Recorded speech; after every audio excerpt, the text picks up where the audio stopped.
رسول کریم صلی اللہ علیہ وآلہ وسلم سے جڑی شخصیات کے بارے میں جاننے کے لیے نالج وے کو لائک کیجئے، سبسکرائب کیجئے اور شیئر کرنا مت بھولیے گا۔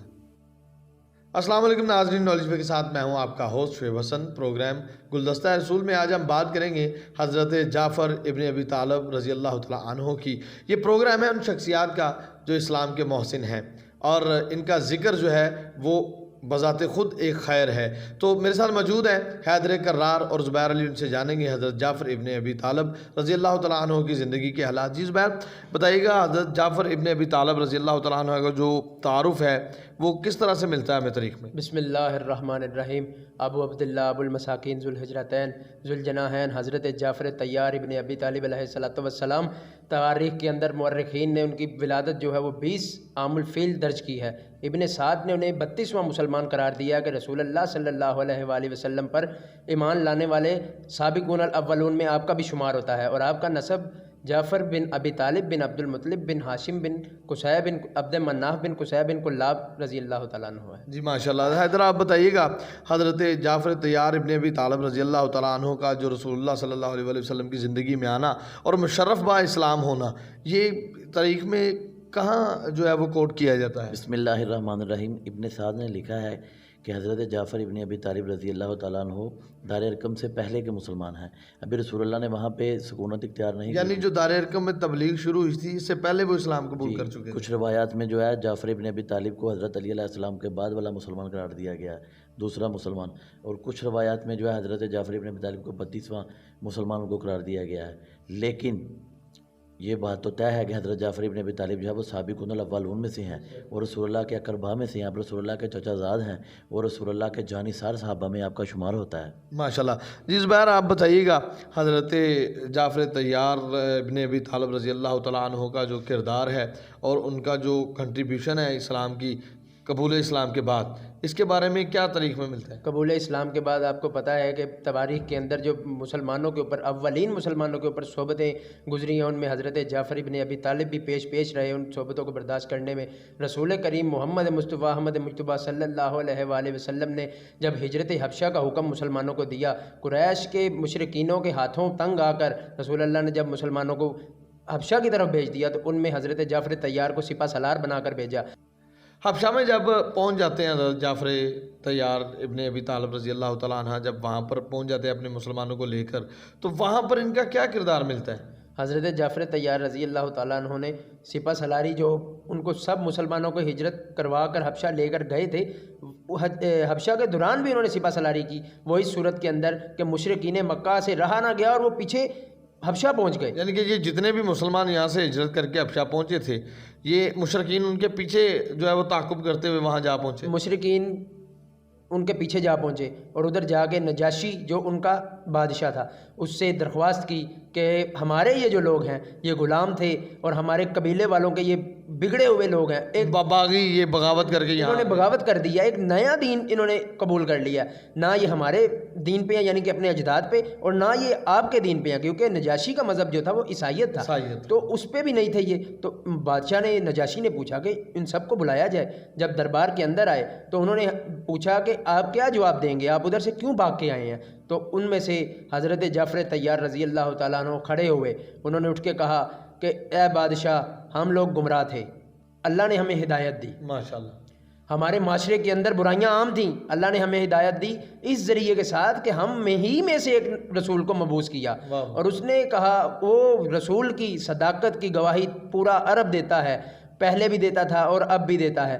تو بادشاہ نے جب یہ بات سنی تو اس نے کہا، نجاشی کہنے لگا کہ رسول ہے تو اس پہ کوئی وحی بھی آئی ہوگی، تو انہوں نے کہا بالکل رسول اللہ پر وحی آئی ہے۔ انہوں نے کہا، بادشاہ نے کہا، نجاشی کہنے لگا کہ کچھ بتاؤ کہ کیا وحی آئی ہے، کچھ سنا سکتے ہو؟ تو حضرت جعفر طیار رضی اللہ تعالیٰ عنہ نے سورہ مریم کی تلاوت شروع کر دی۔ جیسے ہی حضرت عیسیٰ علیہ السلام اور جناب مریم سلام اللہ علیہ کا ذکر سنا تو نجاشی رونے لگا، آپ دیدہ ہو گیا، گریہ کرنے لگا، اور اس نے جب یہ باتیں سنی تو بہت حیران ہوا، اور پورے مجمع کو، بیٹھے ہوئے مجمع کو اس نے کہا کہ محفل کو برخاست کر دیا جائے، سب اٹھ کر چلے جائیں، ان کو ہم واپس نہیں بھیجیں گے۔ تو اتنے میں مشرکین قریش جو ادھر پہنچے ہوئے تھے، ان سب نے کہا کہ یہ کیا ہو گیا، یہ تو سارے کا سارا ہمارا بنی ہوئی گیم جو تھی، ہمارا جو کھیل تھا وہ خراب ہو گیا۔ تو انہوں نے فیصلہ کیا کہ ایک دن اور لیا جائے۔ تو کہا دربار تک بات گئی، نجاشی تک یہ بات پہنچی، انہوں نے کہا کہ ٹھیک ہے جی ان کو جو بھیجا جائے۔ انہوں نے جا کے درخواست کی کہ ہمیں بولنے کا پھر سے موقع دیا جائے۔ اس نے کہا کہ کل تم جو کفار تھے انہوں نے کہا کہ ہمیں جو ہے وہ اپنا مدعا ایک بار پھر سے بیان کرنا ہے۔ کفار مکہ نے پھر سے یہ درخواست کر کے اجازت مانگی، تو بادشاہ نے کہا کہ کل تو تم نے ساری بات کی تھی دربار کے اندر، مگر یہ کیا ہوا؟ انہوں نے کہا بس ایک۔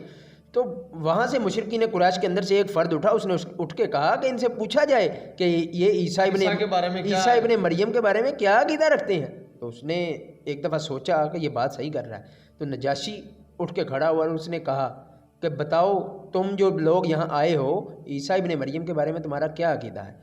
تو حضرت جعفر طیار رضی اللہ تعالیٰ عنہ دوسرے دن بھی کھڑے ہوئے اور انہوں نے اٹھ کے کہا کہ ہرگز ہم اس بات کو چھپائیں گے نہیں، کیونکہ ہمارے نبی نے، ہمارے رسول اللہ صلی اللہ علیہ وآلہ وسلم نے ہمیں یہ بات بتائی ہے کہ عیسیٰ عبداللہ تھے۔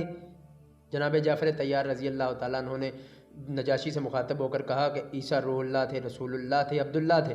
تو اتنی بات نجاشی نے سنی تو شش و پنج میں مبتلا ہو گیا، اور نیچے سے تخت کے اوپر سے اٹھا اور نیچے سے ایک تنکا اٹھایا اور تنکا اٹھا کر ساری دنیا کو، سارے مجمع کو مخاطب کر کے کہنے لگا کہ جو اس نے بولا ہے یہ الفاظ کے علاوہ عیسیٰ اس تنکے سے بھی زیادہ نہیں۔ تو سارے کا سارا مجمع جو ہے وہ وہاں بیٹھا، چیم گوئیاں شروع ہو گئی کہ بادشاہ کو کیا ہو گیا۔ اور بادشاہ نجاشی نے کہا کہ مشرکین مکہ کو کہ تم سب کے سب میری حکومت سے، میری سلطنت سے نکل جاؤ، تمہارے پاس ایک دن کا ٹائم ہے کہ تم جا سکتے ہو یہاں سے۔ اور مشرکین مکہ ناکام ہو کر واپس آئے اور حضرت جعفر طیار رضی اللہ تعالیٰ عنہ تمام مسلمانوں کو بچانے میں کامیاب ہوئے۔ ماشاءاللہ۔ جی حضرت آپ بتائیے گا حضرت جعفر ابن ابی طالب رضی اللہ تعالیٰ عنہ کے فضائل میں جناب رسول خدا کے فرمان اور دیگر جو باتیں ہیں وہ کس طرح سے ملتی ہیں؟ حضرت جعفر ابن ابی طالب رضی اللہ تعالیٰ عنہ کے فضائل میں قرآن پاک کی آیات نازل ہوئی، جن میں سے ایک یہ ہے من المؤمنین رجال صدقوا ما عاهدوا اللہ علیہ فمنهم من قضى نحبه ومنهم من ينتظر وما بدلوا تبدیلا۔ مومنین میں سے کچھ وہ ہیں جنہوں نے اللہ کے ساتھ عہد کر لیا ہے، کچھ اپنی مدت پوری کر چکے اور کچھ انتظار کر رہے ہیں، اور انہوں نے اپنے ارادے میں کوئی تغیر و تبدل نہیں کیا۔ روایات میں ملتا ہے کہ یہ آیت حضرت حمزہ ابن عبد المطلب اور جناب جعفر طیار رضی اللہ تعالیٰ عنہ کی شان میں نازل ہوئی ہے۔ جناب جعفر طیار رضی اللہ تعالیٰ عنہ کی شان میں بہت سی حدیث وارد ہوئی ہیں۔ رسول اللہ نے فرمایا کہ جعفر شکل میں بھی میری شباہت رکھتا ہے اور کردار میں بھی میری شباہت رکھتا ہے۔ اور جناب جعفر ابن ابی طالب کے بارے میں امام باقر فرماتے ہیں کہ زمانہ جاہلیت کی بھی 4 باتیں ہیں جو اللہ تعالیٰ کو جعفر کی بہت پسند ہیں۔ تو کسی نے پوچھا کہ وہ کیا باتیں ہیں، تو امام نے فرمایا کہ جعفر بتوں کی پوجا نہیں کرتے تھے، جعفر شراب نوشی سے پرہیز کرتے تھے، اور جعفر جھوٹ کو ناپسند کرتے تھے، اور جعفر ابن ابی طالب فحاشی کے کبھی مرتکب نہیں ہوئے، اور جعفر طیار جو ہے وہ حبشہ کے اندر ہی رہتے تھے۔ غزوہ بدر یعنی ہجرت کے بعد جا کے وہیں پہ قیام پذیر رہے یہ؟ جی، ہجرت کے بعد، کیونکہ وقتاً فوقتاً مسلمان وہاں سے آتے رہے۔ جعفر طیار رضی اللہ تعالیٰ عنہ جو تھے وہ سالار تھے، اس لیے وہ وہیں پر رہے اور 6 ہجری تک اور وہیں پر سکونت اختیار کیا رکھا۔ جب رسول اللہ نے تمام حاکموں کو خط لکھا تو نجاشی کو بھی خط لکھا، اور امیہ بن ازرمی جو تھے وہ آپ کا خط لے کر گئے رسول اللہ کا نجاشی کے پاس۔ تو رسول اللہ نے جو وہ خط ہے نجاشی کے پاس جب پہنچا تو نجاشی نے تمام مسلمانوں کو کہا کہ آپ، رسول اللہ نے کہا کہ آپ کو واپس بھیجے۔ جب انہوں نے اسلام قبول کر لیا اور تمام مسلمانوں کا جب وہ بھیج دیا مدینہ کی طرف، اور جناب جعفر طیار جو ہے وہ غزوہ خیبر کے موقع کے اوپر جو ہے وہ ہجرت کر کے مدینہ کی جانب روانہ ہو گئے۔ یعنی یہ جو قافلہ حضرت جعفر کے ساتھ حبشہ پہنچا تھا، اس کے بعد یہ مکہ نہیں آیا، وہاں سے 6 ہجری میں مدینہ گیا؟ جی، مدینہ پہنچ گیا۔ کافی لوگ پہلے آ چکے، جیسے حضرت عثمان ابن مظعون ہے، چلتا رہا، لیکن یہ سپہ سالار تھے اپنے، کافی سارے لوگ جو باقی لے کے وہ جب پہنچے مدینہ کے اندر، تو اس وقت رسول اللہ خیبر میں گئے ہوئے تھے یہودیوں کے ساتھ جنگ لڑنے کے لیے۔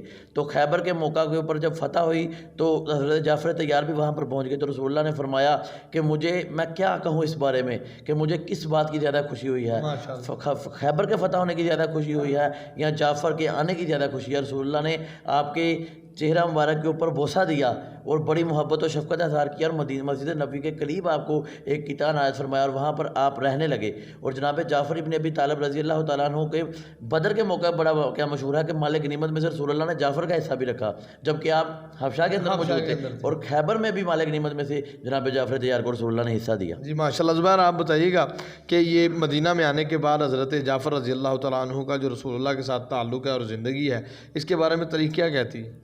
کیونکہ خیبر جو 7 ہجری کے اندر ہوئی تھی، 6 ہجری کے اندر حبشہ سے واپسی تھی تو 7 کے اندر خیبر کے موقع پر پہنچے اور 8 کے اندر جنگ موتا ہوئی. جنگ موتا کے اندر رسول اللہ صلی اللہ علیہ وآلہ وسلم نے 3 امیر بنا کر بھیجے. تمام مورخین نے اس بارے میں لکھا ہے کہ حضرت زید بن حارثہ، حضرت جعفر طیار اور حضرت عبداللہ ابن رواحہ رضی اللہ تعالیٰ عنہ سریہ موتا کے اندر سپہ سالار تھے. تو وہ جنگ جو ہوئی ہے وہ شام کے بارڈر کے اوپر بلقا نامی گاؤں کے اندر ہوئی، جس میں حضرت جعفر طیار رضی اللہ تعالیٰ عنہ کی شہادت اس طرح ہوئی کہ رسول اللہ صلی اللہ علیہ وآلہ وسلم نے آپ کو طیار کا لقب دیا. طیار مطلب پرواز کرنے والا.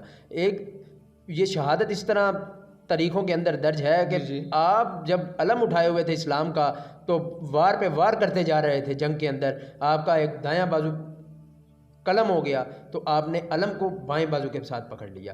آپ کا دوسرا بازو بھی قلم ہو گیا تو علم جب گرا آپ کے اوپر تیروں کی بارش تھی. جنگ موتا کے اندر آپ بہت ہی لہو لہان تھے. تو کچھ اصحاب نے اس بارے میں یہ بھی طریقوں کے اندر ملتا ہے کہ گنتی کی ہیں آپ کے زخموں کو دیکھا ہے. تو کسی نے کہا کہ 90 زخم تھے، کسی نے کہا کتنے. تو رسول اللہ صلی اللہ علیہ وآلہ وسلم حضرت جعفر طیار رضی اللہ تعالیٰ عنہ کی شہادت کے اوپر بہت غمگین تھے. جی زبیر حیدر، آپ بتائیے گا کہ ان کا جو مدفن ہے حضرت جعفر طیار رضی اللہ تعالیٰ عنہ کا، وہ اس وقت کہاں پایا جاتا ہے اور اس کے بارے میں کیا ہے؟ میں تھوڑا سا طریقے والے سے جو ہے آپ کی شہادت کا واقعہ بھی ایڈ کرتا چلوں گا. بھائی جس طرح بیان کر چکے ہیں لیکن تھوڑی سی بات میں ایڈ کرتا چلوں گا کہ تبری لکھتے ہیں کہ جب جعفر طیار رضی اللہ تعالیٰ عنہ گھوڑے کے اوپر موجود تھے تو گھوڑے سے آپ اتر پڑے. جب دشمنوں نے آپ کو چاروں طرف سے نرگے میں لے لیا، آپ گھوڑے سے اترے اور بہت خوب لڑے. ایک مرتبہ ایسے لڑے کہ سارے دشمنوں کو پیچھے دھکیل دیا. لیکن جب دشمن آگے بڑھتے رہے، آپ پورے نرگے میں پھنس گئے تو آپ کی ایک بازو کٹ گیا، پھر بایاں بازو کٹ گیا اور علم کو جناب عبداللہ ابن رواحہ نے تھام لیا اور اس کے بعد آپ کی شہادت پیش آ گئی. ایک حدیث کے ضمن میں رسول اللہ فرماتے ہیں کہ ایک مرتبہ رسول اللہ فرماتے ہیں کہ میں جنت میں داخل ہوا تو میں نے دیکھا کہ جعفر جو ہے وہ پرواز کر رہے ہیں. رسول اللہ کو ان 2 بازوؤں کے بدلے 2 پرت آ گئی ہیں اور جعفر جنت میں اس کے ساتھ پرواز کرتے ہیں. اور یہ آپ کا لقب ہے طیار، جو رسول اللہ کی زبان مقدس سے آپ کو عطا ہوا ہے. اور جناب رسول خدا آپ کے ساتھ خصوصی شفقت فرمایا کرتے تھے اور جناب امیر المومنین حضرت علی علیہ السلام بھی آپ کے ساتھ بڑی محبت فرماتے تھے. ان کے فرزند ارجمند حضرت عبداللہ ابن جعفر جو تھے وہ کئی مرتبہ کسی بات کو کرنے کے لیے جناب علی کے پاس جاتے تھے تو اپنے بابا کا واسطہ دیا کرتے تھے. جناب علی ان کی بات کو قبول فرما لیا کرتے تھے. اور رسول اللہ صلی اللہ علیہ وآلہ وسلم نے جناب جعفر طیار کو طیار کا لقب دیا ہے. آپ کا جو مدفن ہے موتا نامی جگہ پہ اردن کے اندر موجود ہے. اس وقت اردن ملک ہے، اس کے اندر موتا نامی جگہ کے اندر آپ کا مدفن ہے. اور ایک روایت میں ہے کہ آپ کی جو قبر مبارک ہے اس میں جناب عبداللہ ابن رواحہ، جناب زید ابن حارثہ اور جناب جعفر ابن ابی طالب جو ہے تینوں ایک ہی قبر کے اندر مدفن ہے اور اس علاقہ کا نام مزار ہے. یہ تینوں اسی موتا میں شہید ہوئے ہیں؟ جی تینوں یہ موتا میں شہید ہوئے ہیں. رسول اللہ نے تینوں کو جو ہے وہ سپہ سالار بنا کے بھیجا تھا. پہلے کچھ روایتوں میں ملتا ہے کہ جناب جعفر ابن ابی طالب کو پہلا سپہ سالار بنا کے بھیجا، لیکن زیادہ روایتوں میں یہ ملتا ہے کہ جناب زید ابن حارثہ پہلے سپہ سالار تھے. رسول اللہ نے فرمایا وہ شہید ہو جائے تو جعفر علم کو تھام لیں، جب جعفر شہید ہو جائے تو پھر عبداللہ بن رواحہ علم کو تھام لیں. اور ان تینوں کی پیدل پیش شہادت جو ہے وہ موتا کے اندر پیش آئی. ٹھیک. جو جی ناظرین، آپ نے سنا حضرت جعفر طیار رضی اللہ تعالیٰ عنہ کے حالات، کس طرح سے انہوں نے اپنی زندگی کو مشکل میں ڈال کر جناب رسول خدا صلی اللہ علیہ وآلہ وسلم کا ساتھ دیا، اسلام کا ساتھ دیا، توحید کا ساتھ دیا اور اس اسلام کو آج بھی زندہ رکھنے میں ان کا کردار جو ہے وہ ہمیں ملتا ہے. تو یہ ذکر تھا حضرت جعفر طیار ابن ابی طالب رضی اللہ تعالیٰ عنہ کا. اگلے پروگرام میں انشاءاللہ ایک نئی صحابی کے ذکر کے ساتھ آپ کے ساتھ ملاقات ہوگی. تب تک کے لیے اجازت دیجیے. اللہ حافظ.